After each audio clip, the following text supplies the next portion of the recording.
This is again, we are on the quick start. This is the second video. Okay, now we are going to look at SABR model here and how they are doing it here. If you are not aware about the SABR model, it's a stochastic volatility model which attempts to capture volatility smiles in derivative market. If you studied this, it's like this.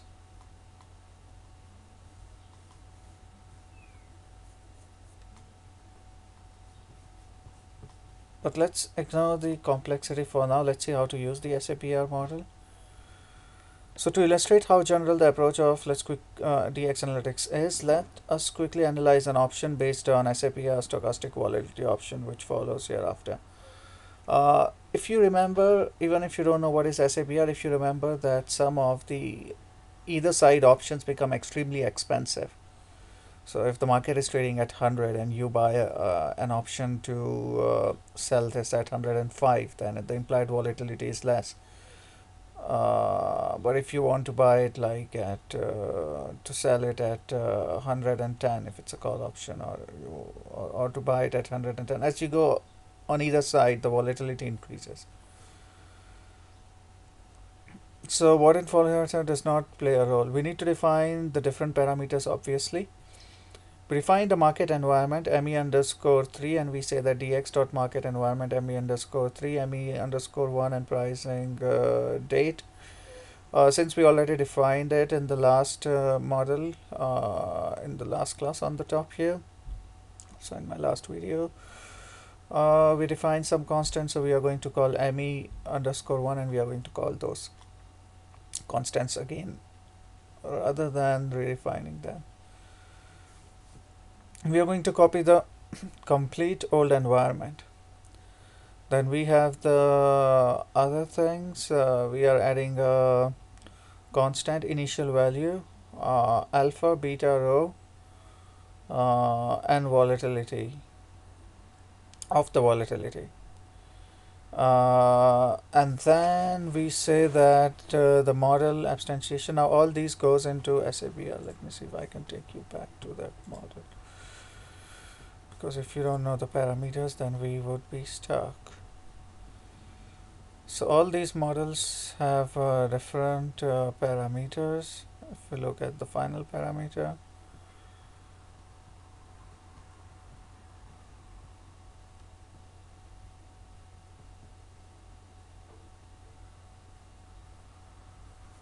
so skewness parameter beta, if it's CEV model alpha equal to 0, the alpha is also referred to as vol. But here they have used maybe a different convention, because they have vol, and alpha and beta and rho, and they have the alpha, beta, and rho here. You can search it later. But yeah, all these things go inside this ME3. Now solution of all of these environment and models would be Monte Carlo simulation, so we would do the same as expected. But here, coming back, we copied the environment. We are changing the initial value, constant alpha, constant beta, constant rho, and constant vol. Remember that you have to use the same name. Now we do the model initialization, and we say that SABR is equal to dx dot SABR underscore stochastic underscore volatility, and we say that we want to pass SABR. We want to pass ME3 environment, and this argument is what to do with that, or what kind of an argument is that. When we do that, we get SABR object. Once we have SABR object, we can then use it and use it in geometrical Brownian motion and pass it again.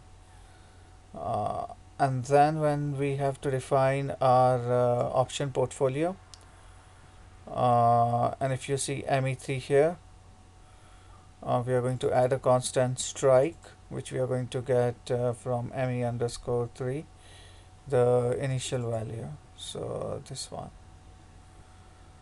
And then we would do SABR call, We are going to say dx dot valuation MCR single Europe SABR call underlying SABR market environment ME underscore OPT and the payoff function. So then we will get some statistics and we'll say that SABR call is present value, SABR underscore call delta, SABR underscore call row.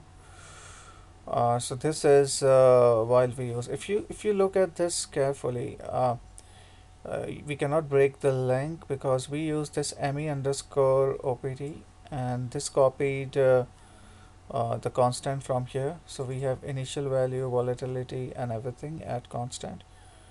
And then when we ran this one, the SABR one.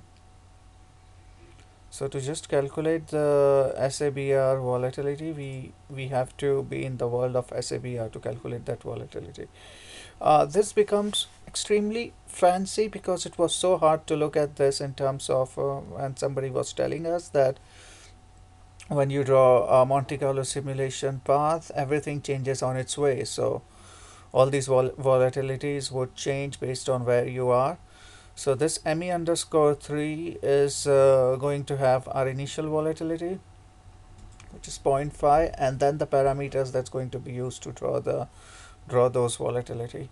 And when we draw those volatilities would be here.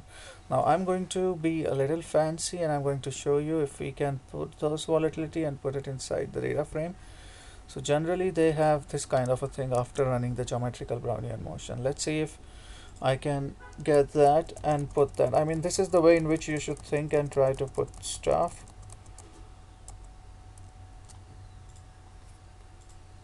Why did this not work?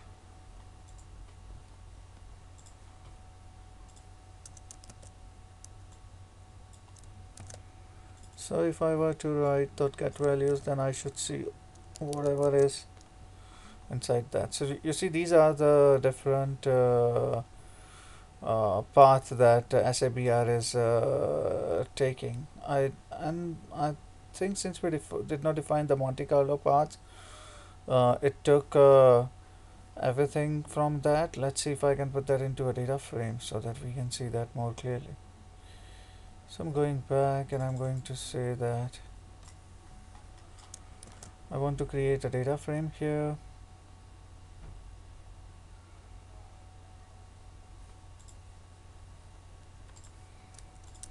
And in this data frame I want to pass SABR and get values from SABR and get the index from SABR. And you see these are the dates and the volatility. So we have calculated this volatility that goes on as time pass by.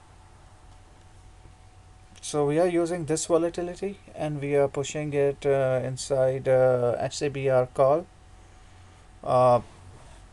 This underlying is the way in which we are pushing this SABR model inside that, and then we are using it to value the model using SABR volatility. So and if you remember, what did we put inside here? We put underlying is geometrical Brownian motion. GPM underscore 2 not defined. Maybe I missed one of the lines in between.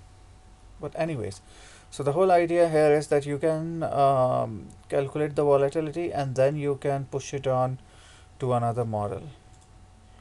I hope this was helpful. Thank you for watching.